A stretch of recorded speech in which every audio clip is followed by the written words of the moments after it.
সুম্মা লাতুসআলুন্না ইয়াওমাইযিন আনিন নাঈম। আমি আল্লাহ কিয়ামতের ময়দানে আমার নিয়ামতের হিসাব চাইব। আমার দেওয়া পানি ফ্রি ব্যবহার করেছো, আমার আইন মানছো কিনা বলো। আমার দেওয়া ফ্রি সূর্যের আলো ভোগ করেছো, আমার হুকুম মানছো কিনা বলো। সব নিয়ামতের আমি হিসাব নিব, সেদিন পালানোর কোনো রাস্তা নেই। ও যুবক, কয়দিন আর দুনিয়াতে বাহাদুরি করবা? এমন একটা দিন নাই যুবকের লাশের খবর নেই। কয়দিন আর বাঁচবা দুনিয়ায়? গাড়ির নিচে যুবকের লাশ, পানির নিচে যুবকের লাশ, ঘুমের বিছানায় যুবকের লাশ। ও যুবক, আল্লাহর কোরআন সত্য, নবীর কথা সত্য। কেমন সত্যবাদী নবী আমার, 63 বছর হায়াতে ভুলেও কোনোদিন একটা মিথ্যা কথা বলেন নাই। ওই নবীর কথা মিথ্যা মনে করিও না রে বাবা। আজকে আমি তোমার পায়ে ধরে ধরে বুঝাইতেছি রে যুবক, এত কষ্ট করি, এত বুঝাই। তাবলীগওয়ালারা, পীর সাহেবরা, ওলামায়ে কেরাম, জুমার খতিবরা এত বয়ান করেন, বিনয়ের সাথে পাও ধরে বয়ান করে, এত বুঝাই। কারণটা কি রে বাবা? আজকে আমিও তো তোমার মতো প্যান্ট শার্ট টাই লাগায় দাড়ি কাইটা যদি রাস্তায় চলতাম, কেউ আমারে বাধা দিত না, আমি স্বাধীনভাবে চলতে পারতাম। কিন্তু না, এই গরমের ভিতরে টুপিটাও ফালাই নাই, দাড়িটাও কামাই নাই, লম্বা জামাটাও ফালাই নাই। যত কষ্ট হোক নামাজ বাদ দেই না রে বাবা, পর্দা রক্ষা করে চলার চেষ্টা করি, আপনাদের পায়ে ধরে ধরে বুঝাবার চেষ্টা করি। এর একমাত্র কারণ আল্লাহর কোরআন সত্য, নবীর কথা সত্য। গুনাহ নিয়ে কবরে গেলে হাসরের ময়দানে আযাব, কবরে আযাব। নেক আমল নিয়ে গেলে জান্নাত, কবরে শান্তি, পরকালেও শান্তি। আপনার আমার নবী, যার কোনো গুনাহ নাই, সেই নবীও আম্মা জান আয়েশার হুজরায় বসে গুনগুন গুনগুন করে কান্না করেন। আম্মা জান আয়েশা রাদিয়াল্লাহু তাআলা আনহা বলেন, রহমতের নবী আমার, কেন আপনি আমার হুজরায় বসে কাঁদেন? আমি আয়েশা কোনো বেয়াদবি করলাম নাকি? বলে না, করো নাই। কেন কাঁদেন হে নবী? নবী বলেন, হাসরের ময়দানে ভয়ঙ্কর অবস্থা হবে, সেই ভয়ে কান্না করতেছি। আমার উম্মতের কি হালাত হবে?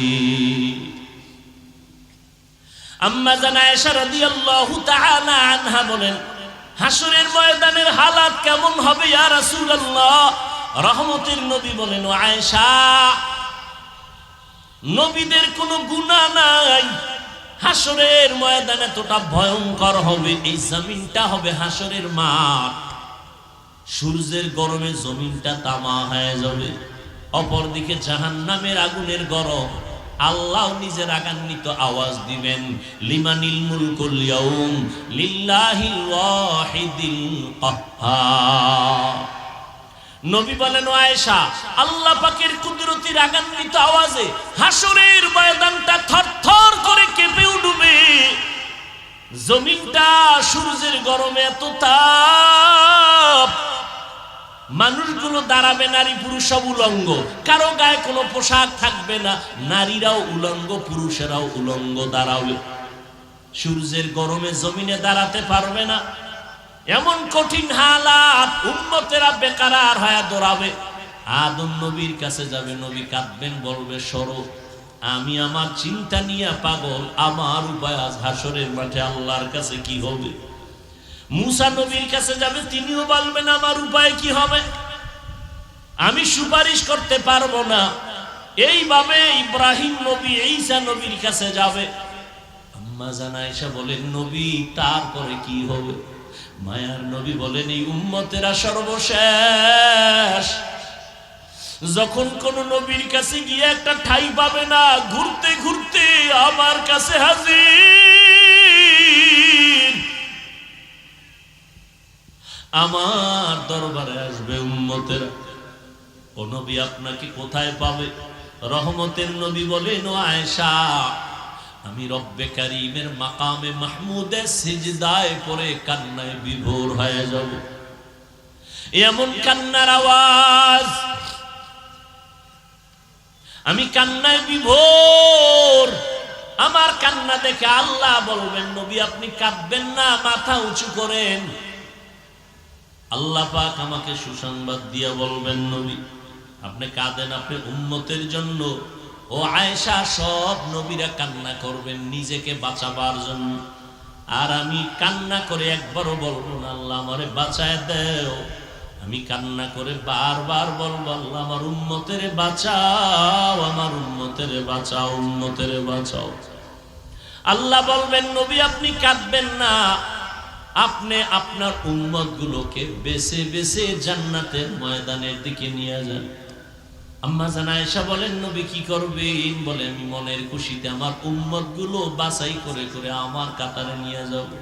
আম্মা জান বলেন কোটি কোটি কোটি সহস্র কোটি মানুষের মধ্যে চিনবেন কি করে আপনার উম্মত কারা? মায়ার নবী বলেন ও আয়েশা, আমার উম্মতেরা যারা 5 ওয়াক্ত নামাজ আদায় করেছে ওযু বানাইয়া, কিয়ামতের ময়দানে ওযুর অঙ্গগুলো নূরের আলোতে ঝলমল করতে থাকবে। আমি দেখে দেখে আমার উম্মতগুলোকে আমার কাতারে নিয়ে হাউজে কাউসারের পানি আমার হাতে পান করাবো। লাইনে দাঁড়াবে আমার উম্মতেরা, কাউসারের পানি পান করাবো। হঠাৎ করে দেখবো আমার উম্মত লাইনে এখনো বাকি, মাঝখানে পর্দা। ও ফেরেশতারা পর্দা দিলা কেন? ইয়া রাসূলুল্লাহ এই উম্মত গুলো ভেজাল মার্কা উম্মত, আপনি দুনিয়া থেকে বিদায়ের পরে আর আপনার দ্বীনের মধ্যে বাড়ায়া কমায়া উল্টা পাল্টা করেছে, নবী আপনাকে মানে নাই। নবী বলেন সুহকান সুহকা লিমান গায়্যারা মিন বাদি, আমি তখন এদের তাড়ায় দিয়া বলবো যাও আমার কাছে তোমাদের স্থান নাই। ও এলাকার মুসলমান মা বোনেরা, বৃদ্ধ বাবাজিরা, ও যুবক, আল্লাহ না করুন যদি নবী এইভাবে তাড়ায় দেয় আর এই কপালটা আমার হয়ে যায় না জানি, কিয়ামতের ময়দানে তখন কি উপায় হবে? আল্লাহর অর্ডার হবে এই নাফরমানের হাতে পায়ে শিকল লাগায় জাহান্নামে নাও। নবীজির কলিজার টুকরা সাহাবী ওমর ফারুক রাদিয়াল্লাহু তাআলা আনহু কান্না করেন আর বলেন আমার আল্লাহ যদি ঘোষণা করেন সব মানুষ জাহান্নামে যাবে, একজন জান্নাতে যাবে, আমি আশাবাদী আমি ওমর হতে পারি। এই পরিমাণ আশা আমার অন্তরে আছে।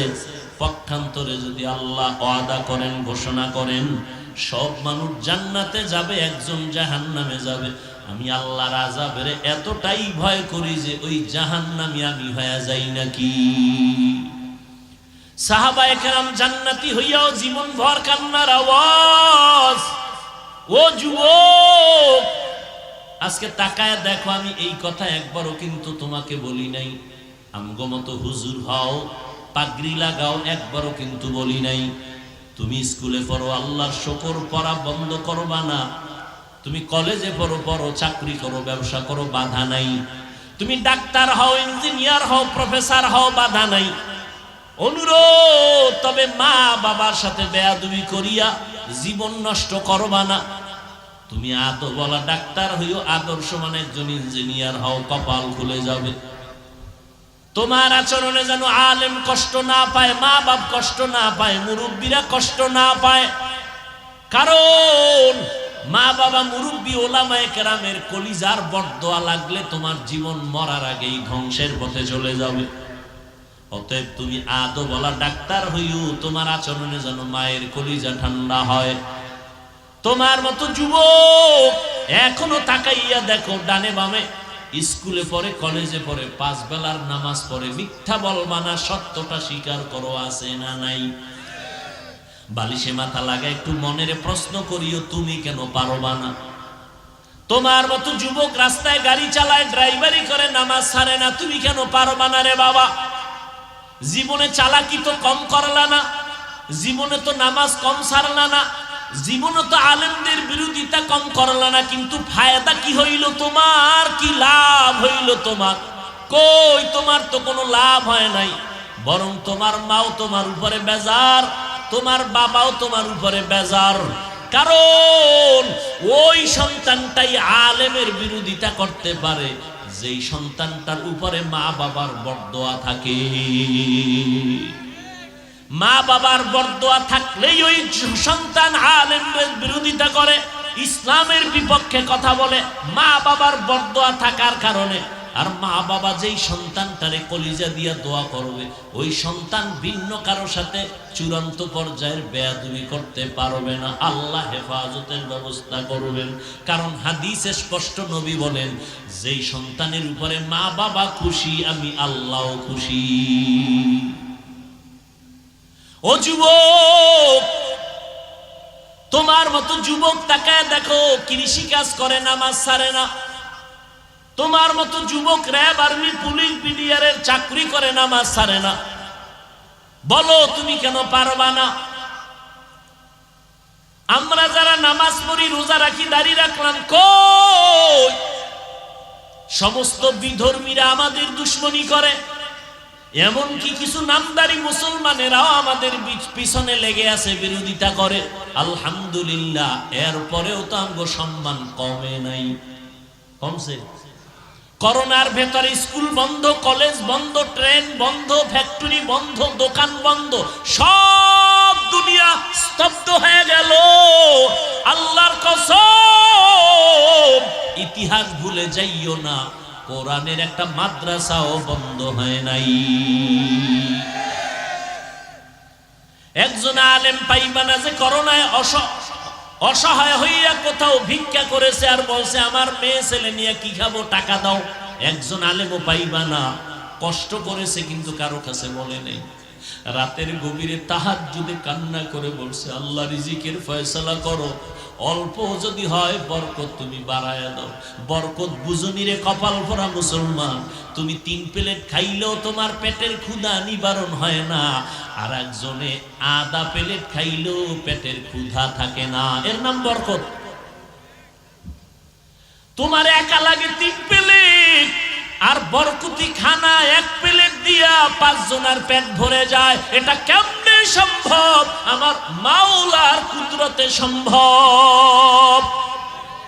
তুমি দেখো না, ইফতারির বাকি আছে আধা ঘন্টা, সামনে ইফতারি রেডি, 10 জনের আইটেম, শরবত, পানি, 10 জনের ইফতারি, 10টা লোক দাঁড়ানো, কিন্তু মনে মনে এমন পিপাসা লাগছে, ক্ষুধা এমন, মন গেছে খারাপ হইয়া 10 জনের যা দিছে তো আমার একা লাগবে।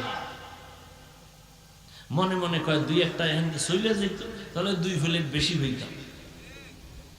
কিন্তু আমার মালিকের বরকত দেখো, শরবতের গ্লাসটা টান দিয়া বিসমিল্লাহ বলে যখন শরবত পান করলো, নিজের প্লেটের ইফতারিও খাওয়ার ক্ষুধা থাকে না। কাদের কুদরত দারি বার কামাল, আনতা রব্বি আনতা হাসবি যুল জালাল। আসলে এগুলো কি আল্লাহ আমাদের বেশি নেক আমল করে এই জন্য দেন, না আমাদের কিছু অপরাধ আছে? আজকে জানেন আপনারা, শিক্ষিত মানুষ, নোয়াখালীর মানুষ বড় দামি মানুষ, সম্মানের সাথে বলছি এবং সত্য কথাটাই আমি বলছি। এই নোয়াখালী জমিনের প্রিয় কিছু বান্দাদের অবদানে আজ গোটা দেশের মধ্যে ইসলামের আলো ছড়িয়েছে।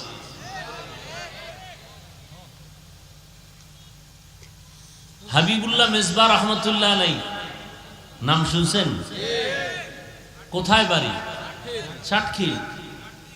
উজানির কারি ইব্রাহিম রহমতুল্লাহ আলাইহি,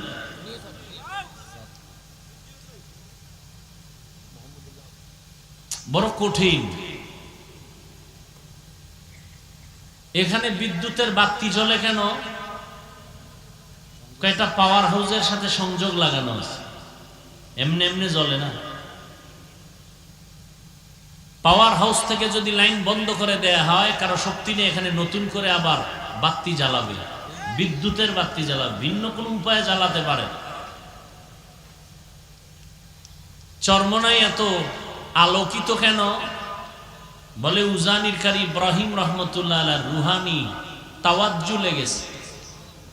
কারি ইব্রাহিম নোয়াখালীর সন্তান, এত দামি হলেন কেন? বলে পৃথিবীর মধ্যে একজন কুতুবুল আলম, কোরআন হাদিসের ইলমের জাহাজ। ভণ্ডরা বেদাতিরাও তাকে চিনে, তার নাম জানে। কত বড় আলেম তিনি, রশিদ আহমদ গাঙ্গুহি।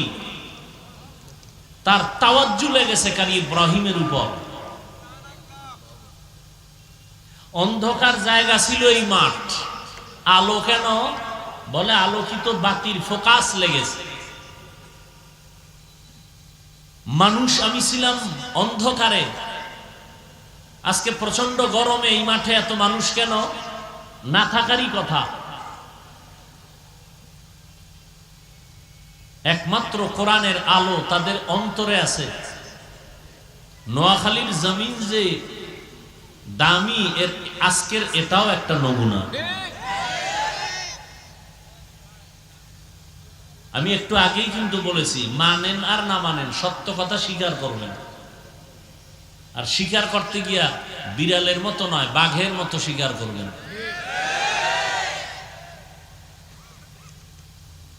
মুস্তফা আল হুসাইনি রহমতুল্লাহ আলাইহি লাকসাম এক সময় তো এর আন্ডারেই ছিল, পরে না কুমিল্লা ভাগ হয়ে গেছে।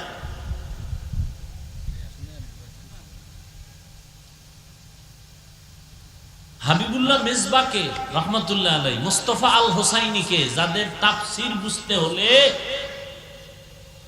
কিছু জ্ঞান নিয়ে বসলে কিছু বুঝতো, যে কেউ বুঝতে পারতো না। এখনো মিডিয়ার জগতে ঢুকলে দুই একটা বয়ান পাওয়া যেতে পারে, শুনলে বুঝবেন তাফসীর কাকে বলে। এখন তো ঘরে ঘরে মুফাসসির, কি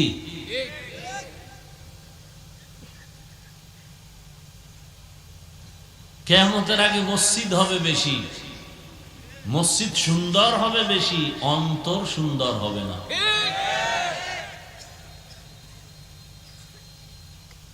ওয়াজ মাহফিল তামাশা হয়ে গেছে। বক্তার বয়ান কেমন, শ্রোতাদের হালাত কেমন, বক্তার নমুনা কেমন, টুপি কেমন, কথার ঢং কেমন, বাচন ভঙ্গি কেমন, সব মিলাইয়া আমি যা বুঝাইতে চাই, দুনিয়া নামক গ্রহটা এক মুসিবতের দাবানল। আল্লাহ বলেন সাবধান, লা ইয়াগুররান্নাকা তাকাল্লুবুল্লাযীনা কাফারু ফিল বিলাদ মাতাউন কলিলুন সুম্মা মাওয়াহুম জাহান্নাম ওয়া বিইসাল মিহাদ।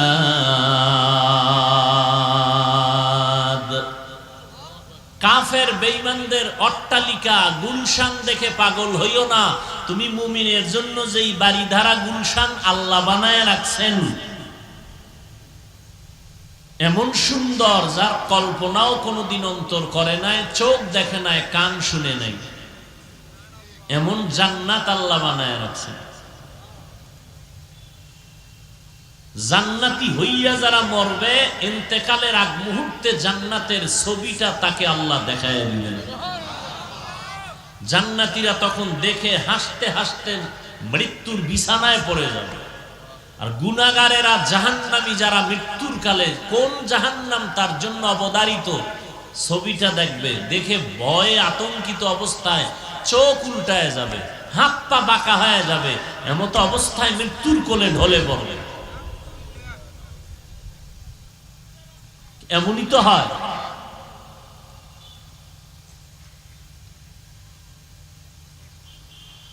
আল্লাহ তো আল্লাহ পাক রব্বুল আলামিন দুনিয়াতে মানুষ পাঠাবার ক্ষেত্রে প্রথম বললেন, আমি মানুষ ও জিনকে সৃষ্টি করি নাই। হ্যাঁ করেছি, করি নাই কথা বলে মানুষের ব্রেনকে পরিষ্কার করে দিলেন। তোমাদের সৃষ্টি করি নাই মানে কোনো উদ্দেশ্যেই তোমাদের সৃষ্টি করি নাই, একটা উদ্দেশ্যে তোমাদেরকে সৃষ্টি করেছি, সেটা হলো আমার ইবাদত। অর্থাৎ আমার ইবাদত ছাড়া আর কারো ইবাদত করা যাবে না। ইবাদত কি? ইবাদত মানুষের জীবনের শুরু থেকে মৃত্যু পর্যন্ত যা করবে, যা বলবে, সব ইবাদত। সব। ঘুমাবেন ইবাদত, খানা খাবেন ইবাদত, খাবেন না তাও ইবাদত, বাজারে যাবেন ইবাদত, ডাক্তার হবেন ইবাদত। আমরা অনেকে মনে করি শুধু তাসবিহ টানা, নামাজ পড়া, রোজা রাখা এটা ইবাদত। ইবাদতের একটা অংশ নামাজ, ইবাদতের একটা অংশ রোজা। মানুষের পুরো জীবনটা ইবাদতের পর্দায় আটকানো। কান্না করবেন ইবাদত, হাসবেন তাও ইবাদত, নামাজ পড়েন এটা যেমন ইবাদত, নামাজ না পড়াটাও ইবাদত, রোজা রাখা যেমন ইবাদত, রোজা না রাখাটাও। ছিদ্রান্বেষণকারীরা এতটুকু বয়ান শুনে যদি চলে যায় আর আগামীকালকে যদি ঘোষণা দেয় নামাজ পড়া ইবাদত, না পড়াটাও ইবাদত, যেমন আমি বলছি এই অংশটুকু কেটে দিয়ে দিবে, নামাজ না পড়াও ইবাদত, বাস এতটুকু দিয়ে দিবে। এরকম আমার প্রিয় কিছু বন্ধু আছে তো, থাকা ভালো, থাকা কি বলে তাবলীগের এত বাড়াইলো কে? আমি বললাম দুশ্মনের দুশ্মনী। কওমি মাদ্রাসা কমছে না বাড়ছে? সত্য কথা আমি কিন্তু শুরুতেই বলছি, মানেন আর না মানেন স্বীকার করবেন, কওমি মাদ্রাসা কমতেছে না বাড়তেছে? কারণ কি? দুশ্মনের দুশ্মনী এগুলোকে বাড়াচ্ছে। দুশ্মনের দুশ্মনী, যত দুশ্মনী করবে আরো বাড়বে। বাংলাদেশের প্রত্যেকটা ঘর হবে একসময় কওমি মাদ্রাসার একটা কারখানা, একটা গোডাউন। এর কারণ বান্দা চাইলে কিছুই হয় না, আল্লাহ চাইলে সব হয়। বান্দা চাইলে কিছুই হয় না, আল্লাহ চাইলে সব হয়।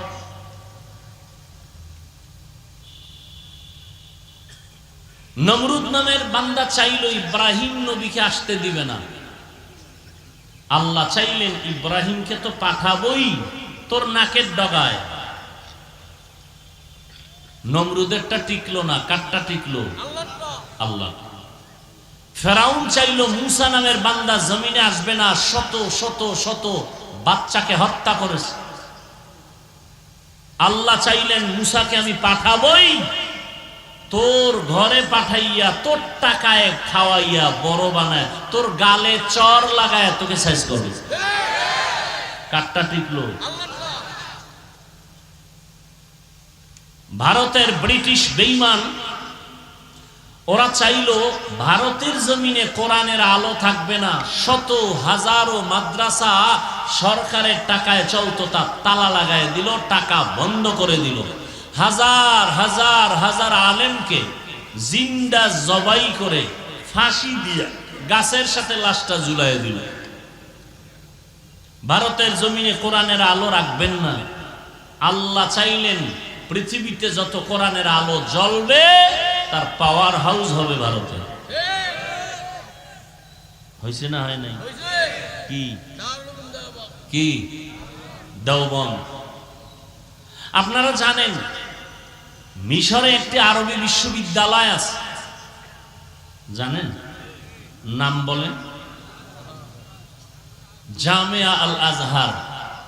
এটা এমন একটা আরবি বিশ্ববিদ্যালয় যার দ্বিতীয় কোনো শাখা পৃথিবীতে নেই।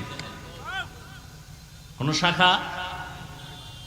দেওবন্দ আরবি বিশ্ববিদ্যালয়টা এমন একটা বিশ্ববিদ্যালয় যার শাখা নাই বলতে কোনো রাষ্ট্র নাই। বর্তমান দুনিয়াতে ইসলামের লাইনে যত খেদমত চলে প্রত্যেকটা লাইনে দেওবন্দীদের সর্বোচ্চ অবদান। অস্বীকারী মুনাফিক।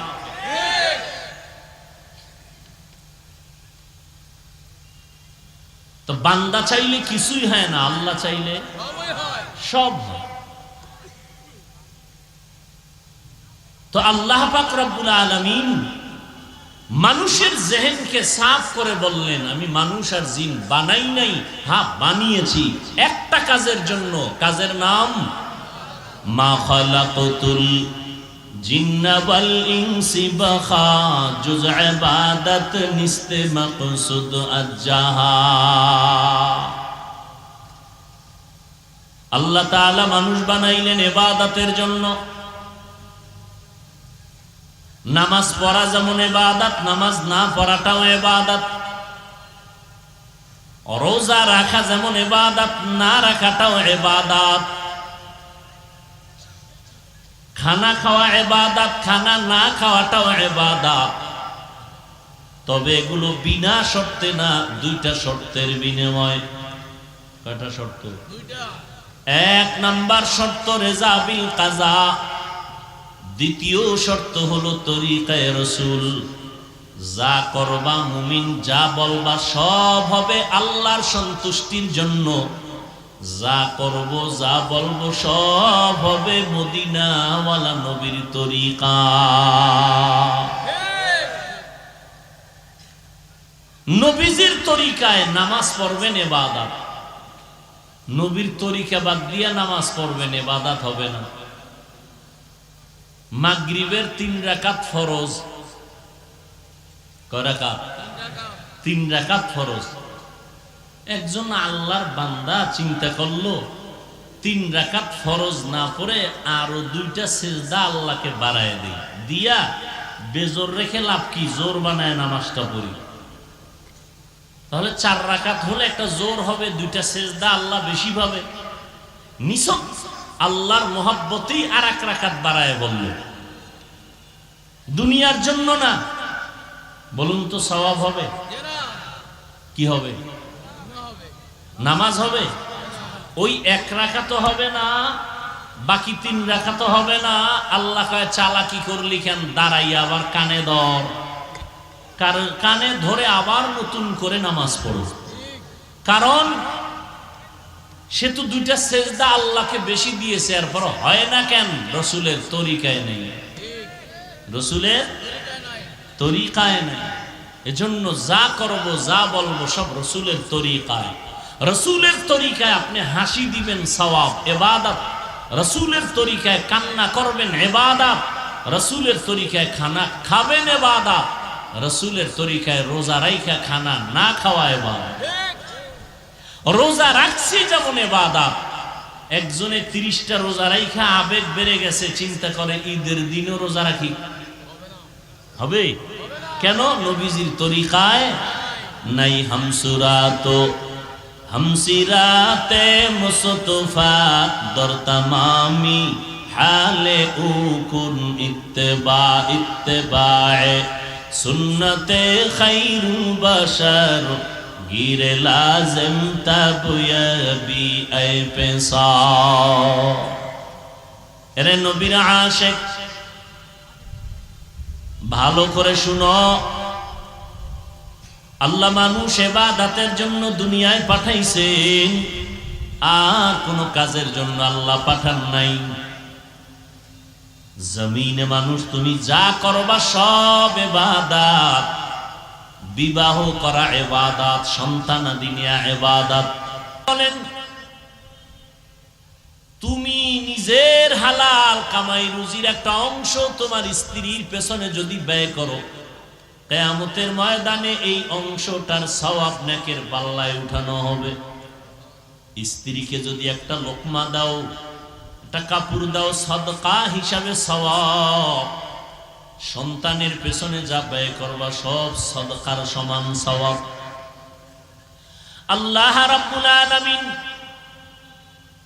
মানুষকে বেশি ভালোবেসেছেন, কারণ এই জমিনের মধ্যে আল্লাহ মানুষকে বড় মহব্বত করে বানাইছেন। ফেরেশতাকে আল্লাহ এত মহব্বত করেন না, মানুষকে যে মহব্বত করেন। আর এই মানুষের ভেতরে আল্লাহর কাছে আরো বেশি দামি, বেশি প্রিয় যাদের ভেতরে থাকবে আল্লাহর মহব্বত। আল্লাহর মহব্বত, রসুলের মহব্বত। আল্লাহ পাক রব্বুল আলামিন বলেন, ও গোলাম ইবাদতের জন্য আমি দুনিয়াতে পাঠাইলাম। তার মানে এটা না যে ইবাদত করতে গেলে ব্যবসা করা যাবে না, ইবাদত করতে গিয়া চাকরি করা যাবে না, এটা ভুল কথা। আমার নবীও ব্যবসা করেছেন, সাহাবায়ে কেরামও ব্যবসা করেছেন, আউলিয়ায়ে কেরাম ব্যবসা করেছেন। ব্যবসা করাটাও ইবাদতের অন্তর্ভুক্ত। আল্লাহ বলেন আহাল্লাল্লাহুল বাইআ ওয়া হাররামার রিবা, আমি ব্যবসাকে করেছি হালাল, সুদকে করেছি হারাম। ব্যবসা হালাল, সুদ কি হারাম, নিকৃষ্ট হারাম। সুদের খাতায় যাদের নাম থাকবে এদের কোন আমল আল্লাহর আদালতে কবুল হবে না। আল্লাহ বলেন ইয়া আইয়ুহাল্লাযীনা আমানুত্তাকুল্লাহ ওয়া যারু মা বাকিয়া মিনার রিবা ইন কুনতুম মুমিনিন। ও মুমিন, আল্লাহকে ভয় করো, তাকওয়া অর্জন করো, সুদের রাস্তা থেকে নিজেকে বাঁচাও। যদি প্রকৃত মুমিন হও, ফাইন লাম তাফআলু ফাযানু বিহারবিন মিনাল্লাহি ওয়া রাসূলি, যদি আমি আল্লাহর ভয় না নিয়া তোমার গায়ের জোরে অপরাধ করো, রেডি হও, আমি আল্লাহ আর আমার রাসূল তোমার সাথে যুদ্ধ করার জন্য রেডি। ব্যবসা হালাল, ব্যবসা ইবাদত। কেমন ইবাদত? আল্লাহর নবী ব্যবসা করেছেন, আবু বকর সিদ্দিক প্রথম খলিফা ব্যবসা করেছেন, আমাদের মাযহাবের ইমামে আযম আবু হানিফা রাহমাতুল্লাহ আলাইহি ব্যবসা করেছেন। আল্লাহ কোরআনের আইন করে দিলেন ব্যবসা হালাল। নবীজি বলেন ক্বালান নবী সাল্লাল্লাহু আলাইহি ওয়া আলিহি ওয়া সাল্লাম আত-তাজিরু সুদুকুল আমিন মা'আন নাবিয়্যিন ওয়াস সিদ্দিকিন ওয়াশ শুহাদা'i ওয়াস সালিহিন। আল্লাহর নবী বলেন ও ব্যবসায়ীরা, হালাল ভাবে যদি ব্যবসা করো, কিয়ামতের ময়দানে নবীগণ, সিদ্দিকগণ, শহীদগণের সাথে জান্নাত পেয়ে যাবে। ব্যবসা হালাল, এটা ইবাদত। কোন ব্যবসা? যেই ব্যবসা নবী করেছেন, সাহাবায়ে কেরাম করেছেন, তাদের ব্যবসার মধ্যে কোনো ধোঁকা নাই, কোনো মিথ্যা নাই, কোনো ধোঁকা নাই, কোনো মিথ্যা নাই। ইমামে আযম আবু হানিফা রাহমাতুল্লাহ আলাইহি কাপড়ের ব্যবসা করেছেন। কাপড়ের মধ্যে একটা কাপড় একটু দাগ লাগানো, ছেঁড়া, ছিদ্র আছে, খোঁটা আছে, ত্রুটি আছে, কাপড়টা আলাদা রাখলেন। আর ম্যানেজারকে বললেন আমার ভাই, তোমরা কাপড়টা আলাদা রাখো, চিহ্ন দিয়া রাখো, কেউ যদি কিনতে আসে বলে দিও কাপড়ের মধ্যে ত্রুটি আছে, এই টাকা দাম ছিল, এখন এত টাকা কম দিয়া নিয়ে যাও, বলে দিও। কাপড়টা বিক্রি হয়ে গেল, কিন্তু ক্রেতাকে বলতে মনে নাই কাপড়ের ভেতরের মধ্যে ত্রুটি।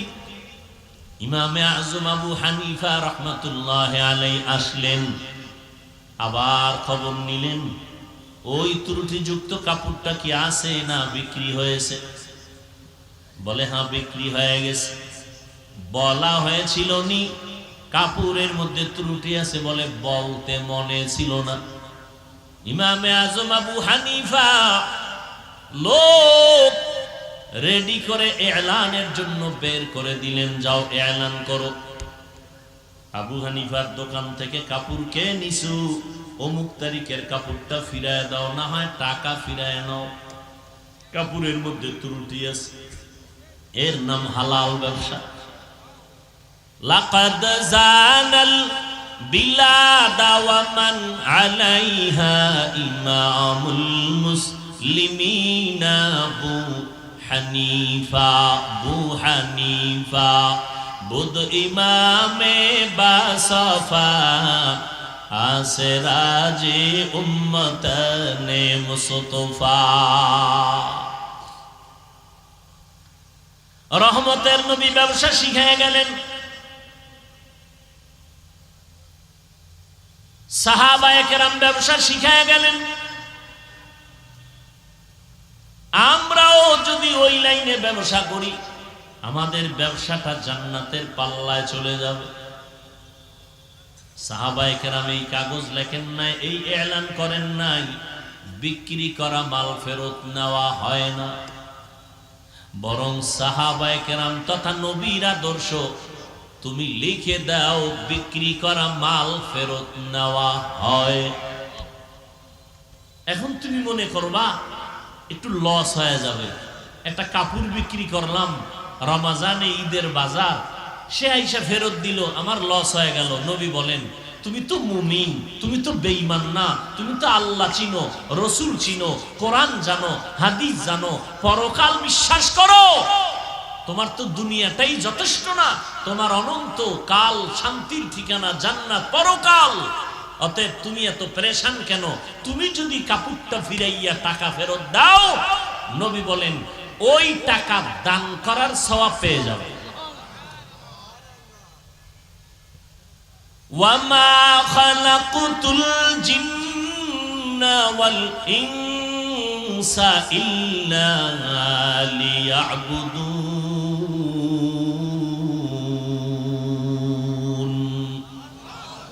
আল্লাহ মানুষ ও জিনকে ইবাদতের জন্য বানাইলেন, ঘুমাইবেন তাও ইবাদত। যদি নবীর তরিকায় হয়, নবীর তরিকায় ঘুম যাবেন তাও ইবাদত।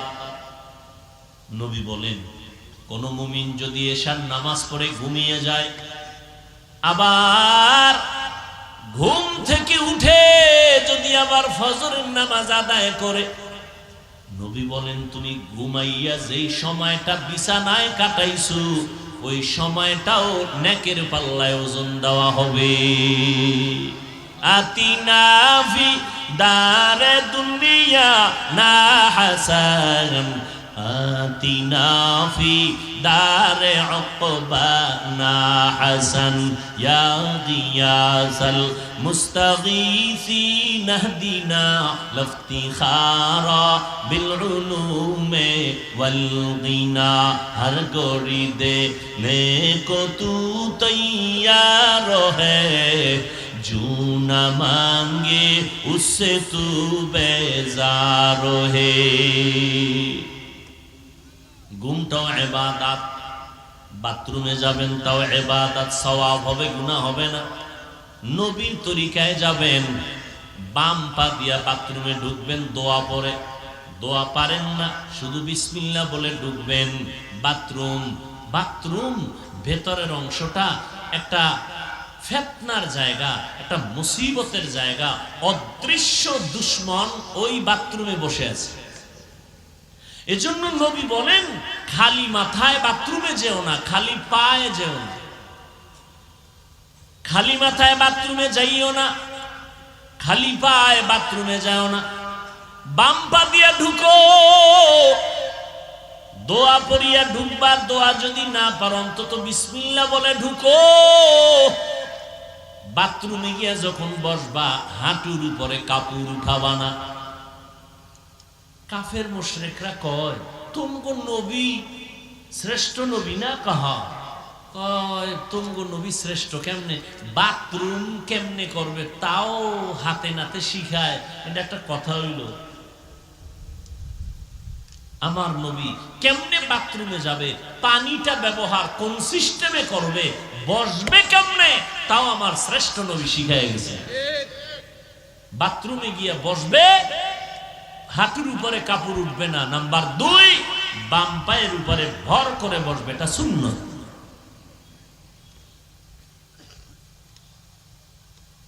আমি চ্যালেঞ্জ দিয়ে গেলাম, নোয়াখালীর মুসলমান বাথরুমে অ্যাক্সিডেন্ট হয়, পড়ে যায়, হয় না?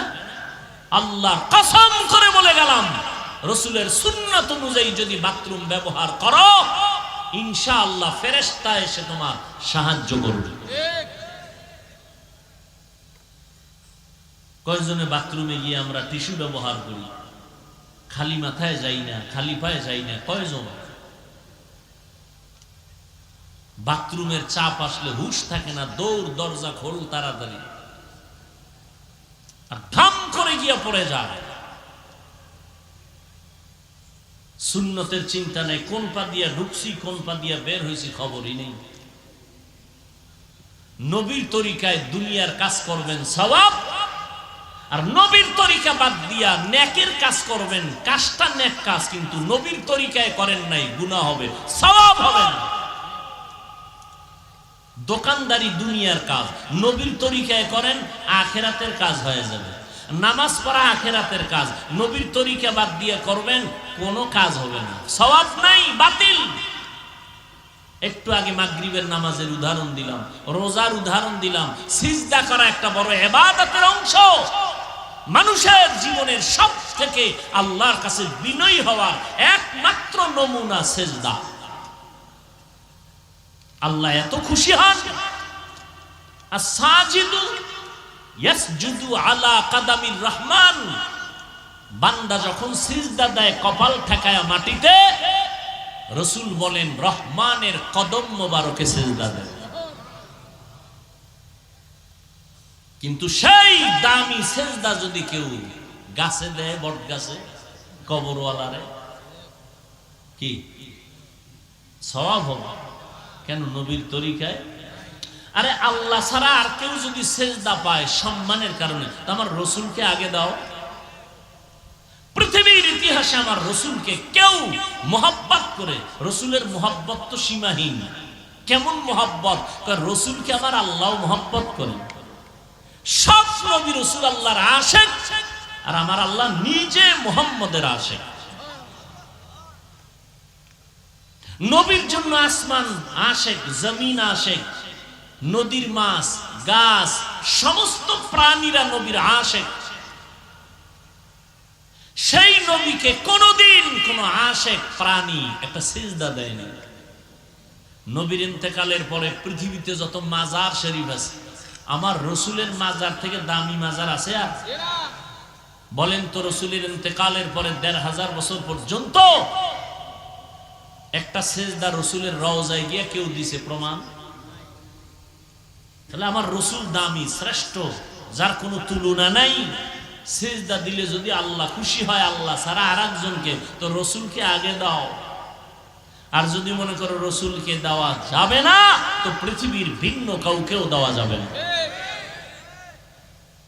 हकीकत से तो दुनिया बेखबर है, दुनिया की नुमाइश पर नजर है।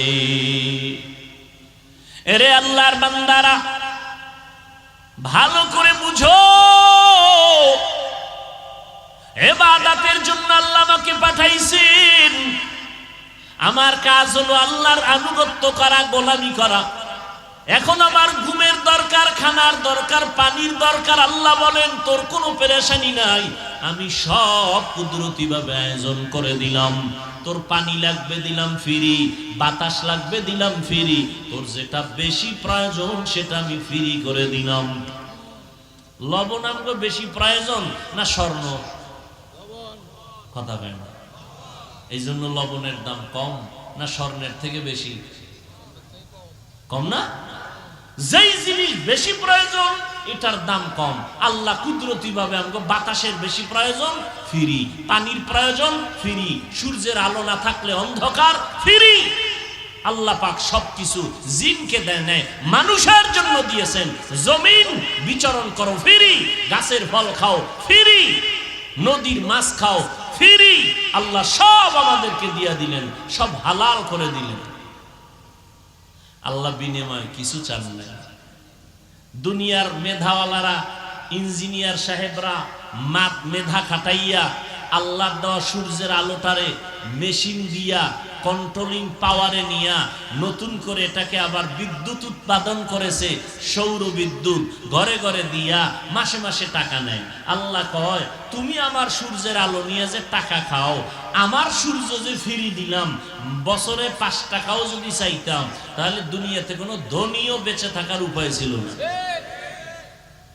আমি সূর্যের আলো দিলাম ফ্রি, চাঁদের আলো দিলাম ফ্রি, বাতাস দিলাম ফ্রি, সব ফ্রি দিলাম, বিনিময় কিচ্ছু চাই নাই। বিনিময় কিছুই চাই নাই ঠিক, কিন্তু আমি চাইছি এতটুকু, তুমি তোমার কল্যাণে কিছু কাজ করো। কি? ইবাদত। ইবাদত মানে সবসময় জিকির তসবিহ নামাজ না, ঘুমাবেন ইবাদত। আল্লাহ কয় বান্দা 24 ঘন্টার পর্দা লাগায় দিছি তোর হায়াতটাকে। এই 24 ঘন্টার মধ্যে আমি আল্লাহ তোর শরীরের মহা ঔষধ হিসাবে দিলাম রাতের ঘুম। এটা আল্লাহর দেওয়া ফ্রি শরীরের মহা এক ঔষধ, রাতের ঘুম।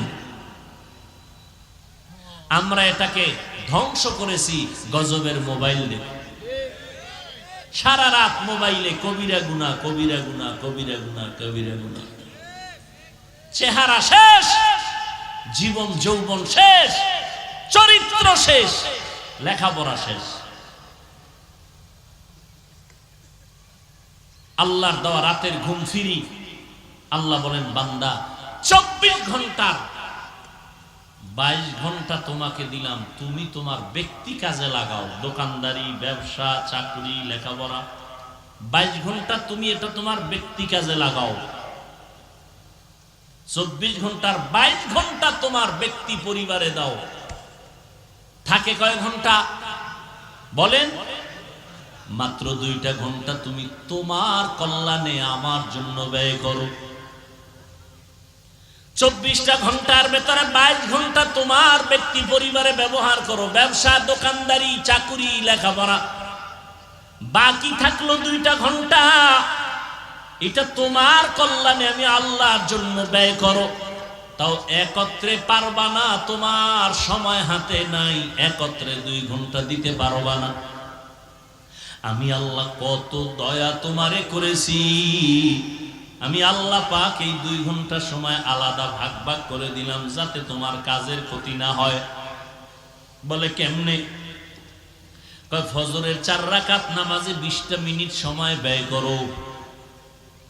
ঘুম থেকে উঠিয়া ফজরের নামাজে 20টা মিনিট ব্যয় করো, আবার ঘুমাও। এরপরে তুমি দোকানে যাও, চাকরিতে যাও, ব্যবসায় যাও। আবার জোহরের সময় তোমার পেটে ক্ষুধা লাগছে, বাসায় আসো। আইসা আবার তুমি তোমার ফ্রি হইয়া গোসল করে জোহরের 10টা রাকাত নামাজে আর আবার 20 মিনিট সময় ব্যয় করো। এরপরে খানা খাইয়া রেস্ট নিয়ে আবার দোকানে যাও। আবার আসরের সময় একটু ক্ষুধা লাগতে পারে, হালকা নাস্তা করো, আবার 4 রাকাত নামাজে 20 মিনিট সময় দাও। আবার তুমি দোকানদারি করো, চাকরিতে যাও। মাগরিবের 5 রাকাত সময় 20 মিনিটটা ব্যয় করিও। আবার তুমি তোমার কাজে যাও। এশার নামাজের সময় আবার 9 রাকাত নামাজ পড়ে 20টা মিনিট সময় দিও। তোমার চাকরির যেন ঝামেলা না হয়, আমার আইন মানতে গিয়া তোমার যেন চাকরির সমস্যা না হয়। ফাঁকে ফাঁকে ফাঁকে ফাঁকে সময় দিয়া দিও। 5 বেলার নামাজ, ফজরে 20 মিনিট, জোহরে 20 মিনিট, আসরে 20 মিনিট, মাগরিবে 20 মিনিট, এশার নামাজে 20 মিনিট দাও। দিয়ে এরপরে নামাজ পড়ে তুমি বাসায় গিয়া স্ত্রী পরিবারের হক আদায় করে ঘুমাও। ও আল্লাহর বান্দা, আমার দেওয়া ফিরি বাতাস ভোগ করলা, পানি ভোগ করো ফিরি। আমার দেওয়া সূর্যের আলো ভোগ করলা ফিরি। আমার দেওয়া চাঁদের আলো ভোগ করতেছো ফিরি। আমি বিনিময়ে কিচ্ছু চাই নাই। আমি বলি নাই আমার ঘরে আইসা গামছা কোমরে বাইদা ইবাদত করো, পরিবারে যাইবা না। আমি আল্লাহ এমন আইন করি নাই। একজন সাহাবী নবীর কাছে গিয়া বলেন, ইয়া রাসূলুল্লাহ, আমার মনে চায় আমি জঙ্গলে যাইয়া সারা দিন রোজা রাখি, সারা রাত ইবাদত করি, বিয়ে শাদী করব না। মদিনার নবী বলেন, লা রহবানিয়াতা ফিল ইসলাম, ইসলামের মধ্যে বৈরাগ্যের, একাকিত্বের কোনো স্থান নাই। অতএব তুমি সবারে মিলাইয়া আল্লাহর ইবাদতে সময় কাটাও। আল্লাহ বলেন, আমার দেওয়া পানি, আমার দেওয়া বাতাস, আমার দেওয়া সবকিছু ভোগ তাসাররুফ করলি, আমি আল্লাহ বিনিময়ে কিছুই চাইলাম না। তোর চাকরি করা বন্ধ কর তাও বলি নাই, ব্যবসা বন্ধ করো বলি নাই, লেখাপড়া বন্ধ করো বলি নাই। সব ঠিক রাখার ফাঁকে ফাঁকে 20 মিনিট করে সময় দিয়ে ফজরের 4 রাকাত নামাজ পড়ো, মাগরিবের 5 রাকাত পড়ো, আসরের 4 রাকাত পড়ো। এই মাত্র 2টা ঘন্টার সময় তুমি তোমার কল্যাণে আল্লাহর জন্য দিবা, তাও যেন তোমার ব্যক্তিগত পরিবারের কাজে কোনো আঘাত না লাগে।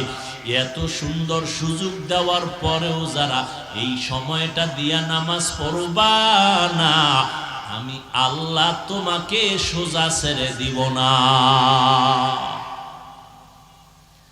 আমি আল্লাহ পাক তোমার জন্য বানায় রাখছি জাহান্নাম। ইন্নাল আবরারা লাফি নাঈম ওয়া ইন্নাল ফুজ্জারা লাফি জাহিম। নেক আমল করিয়া যদি আসো জান্নাত, গুনাহ করিয়া যদি যাও জাহান্নাম। জান্নাতটা কেমন, জাহান্নাম কেমন, আল্লাহ তাও কোরআনে বয়ান করেছেন। জান্নাতিন তাজরি মিন তাহতিহাল আনহার, এমন জান্নাত আমি নেক আমলওয়ালাদের দান করব, যেই জান্নাতের তলদেশে নহর থাকবে, মধুর নহর, দুধের নহর, প্রবাহমান ঝর্ণা দ্বারা থাকবে। এমন জান্নাত যেখানে কোনো বাথরুমের ব্যাগ হবে না, অশান্তির বেড়াজাল নাই। এমন জান্নাত যেই জান্নাতে কোনো কালো মানুষ নাই, বুড়া বুড়ি থাকবে না, সব হবে যুবক যুবতী এবং শ্রেষ্ঠ সুন্দর সুন্দরী। এমন জান্নাত আমি আল্লাহ দেওয়ার ওয়াদা করলাম। নেক আমল করিও, আর যারা আমার এত নিয়ামত খাইয়াও মাত্র 2টা ঘন্টা সময় আমার ইবাদতে তোমার কল্যাণে ব্যয় করতে পারবা না, আমি আল্লাহ তোমাকে ছাড় দিব না। রেডি হইয়া যাও, আমি আল্লাহ পাক করায় গন্ডায় তোমার এই নিয়ামতের হিসাব নিব। ওরে সারা দুনিয়ার মানুষ যদি আমাকে গালি দেয়, কোনো দুঃখ নাই, আমার আল্লাহ যদি আমাকে ভালোবাসেন। ও যুবক, নবীর পেছনে দুশমন, সাহাবায়ে কেরামের পেছনে দুশমন, আল্লাহর খাস বান্দাদের পেছনে দুশমন। ও যুবক বাবারা, পায়ে ধরে ধরে বলে গেলাম, তুমি যতই কিছু বলো না কেন, ভাবো না কেন, চালাকি করো না কেন, আজকে তুমি কার পাল্লায় বইরা আলেমের পিছনে লাগছো? জানোনি তোমার সাথে মরণকালে কেউ যাবে না। তোমার জামাটা বেলেট দিয়া আপনজনেরা কেটে কেটে রেখে দিয়া 3টা সাদা কাপড়ের প্যাকেট বানায় বিদায় দিবে। এমন একটা জায়গায় কবরে রাখবে, কেউ দিনের বেলাও সেখানে যায় না, ভয়। অতএব তুমি কার পাল্লায় পড়িয়া আমার মাওলারে ভুলছো? কার পাল্লায় পড়িয়া তুমি নবীর সুন্নতের জবাই করতেছো রে বাবা? তুমি জানোনি তুমি যদি তার সাথে আঘাত লাগায় দাও, মোবাইলের নাম্বার ডিলিট করবে, পারলে তোমার কল্লাটারে দেহ থেকে ডিলিট করে দিবে। কেউ দুনিয়াতে আপন না রে বাবা। যতটুকু এই জমিনে তোমাদের আপন থাকে, আল্লাহর কসম খেয়ে বলে গেলাম, একমাত্র আহলে হক উলামায়ে কেরাম উম্মতের আপন। এছাড়া আর কেউ বিনা স্বার্থে তোমার সহযোগিতা করবে না। দেখো না করোনায় বাবায় মরিয়া গেছে, ছেলেরা লোক দিয়া টাকা দিয়া লাশটারে রাস্তায় ফালায় রাখছে, দরজা লাগায় দিছে, লক করে দিছে। বাবার লাশটা কুত্তায় খাইলো না, জানাজা পড়লো, আর একবারও জানালা দিয়ে তাকায় নেই। কিন্তু এই লাশগুলো দেখছো নি, শত শত করোনার লাশ। আমার দেশের টুপিওয়ালারা আলেমরা কাঁধে নিয়ে গোসল করাইছে, কাফন পরাইছে, দাফন করাইছে, শত শত লাশ।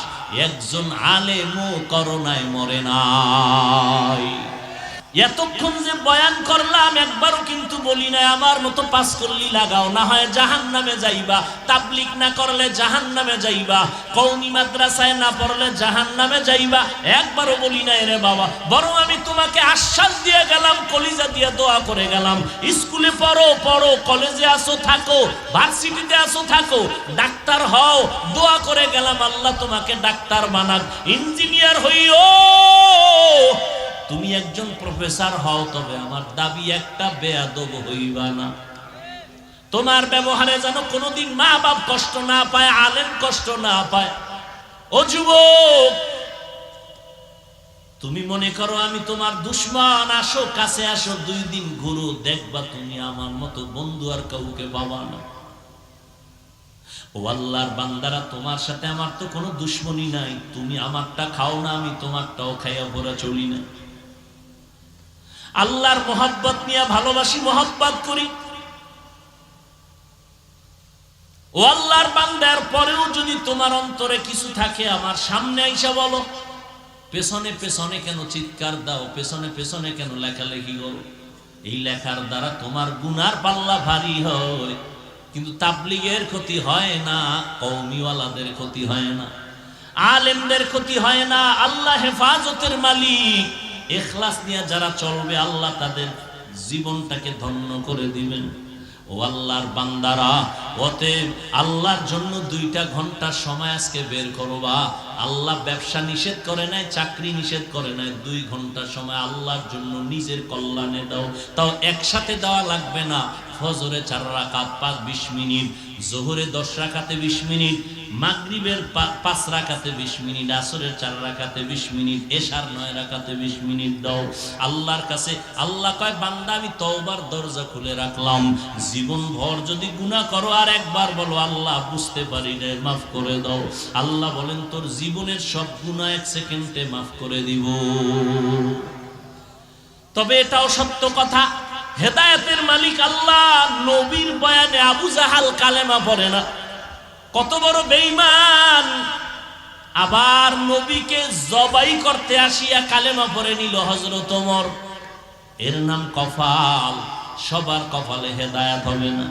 কেউ বয়ান শুনে অন্তর তৈরি করবে, আর নামাজ ছাড়বো না, দাড়ি কাটবো না, বেপরদায় চলবো না, মা বাবারে কষ্ট দিব না, ওলামায়ে কেরামের বিরুদ্ধাচরণ করে গুনাহগার হব না, নবীর তরিকা মেনে চলবো, তওবা করে গিয়া নামাজটা ধরে ফেলবে।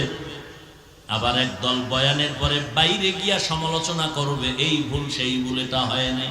নিজেও নামাজ পড়বে না, যারা নামাজ পড়বে তাদেরও পছন্দ করবে না, নিজেও দাড়ি রাখবে না, যারা দাড়ি রাখবে তাদেরও পছন্দ করবে না।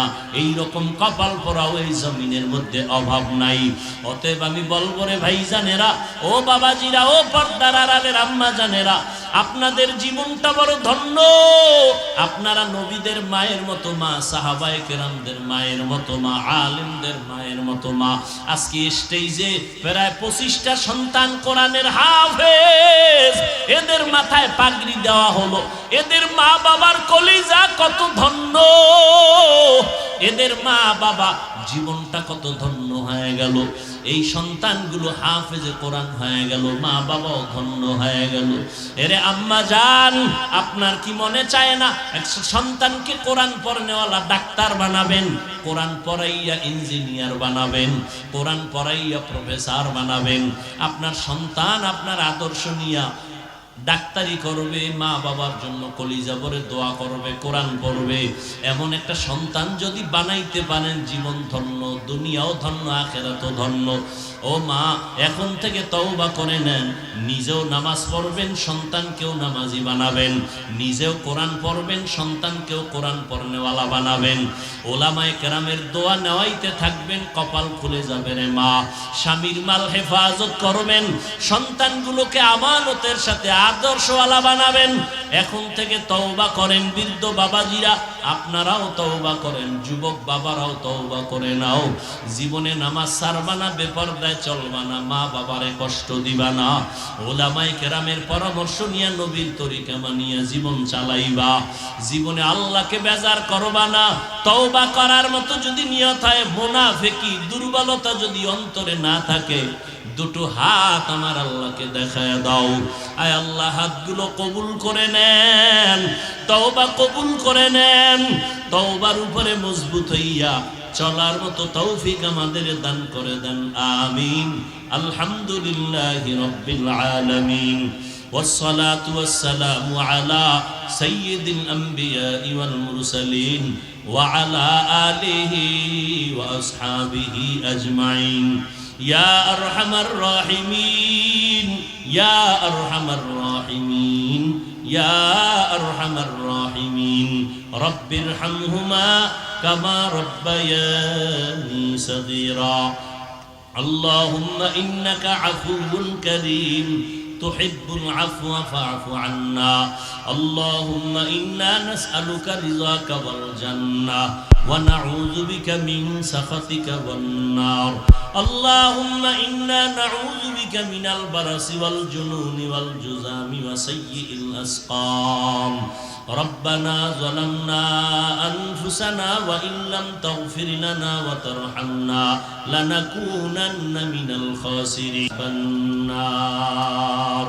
ওদায়ার মালিক প্রচন্ড গরমের ভেতরের দিনের এই ময়দানে আমরা হাত তুলেছি ওলামায়ে কেরাম মুরব্বী হাজী সাহেব কত যুবক কত ছাত্র ভাই পর্দার আড়ালের মা বোনেরা আয় আল্লাহ আমরা তওবার নিয়তে হাত তুললাম মেহেরবানি করে আমাদেরকে maaf করে দেন তওবা কবুল করে নেন মৃত্যু পর্যন্ত দ্বীন ও সুন্নাত অনুযায়ী চলার তৌফিক দান করেন আয় আল্লাহ মাহফিল কবুল করে নেন আয়োজনকারী সহযোগিতাকারী দান সত্তাকারীদের কবুল করে নেন এলাকার ঘরে ঘরে শান্তি দান করেন আয় আল্লাহ সুন্নাত ওয়ালা জিন্দেগি দান করেন মা বোনদের আবেদা বানায় দেন সন্তানগুলো নেককার বানায় দেন মাদ্রাসা মসজিদ কবুল করে নেন অন্যান্য শিক্ষা প্রতিষ্ঠান নবীর আদর্শে কবুল করে নেন সারা দুনিয়াবাসীকে maaf করে দেন।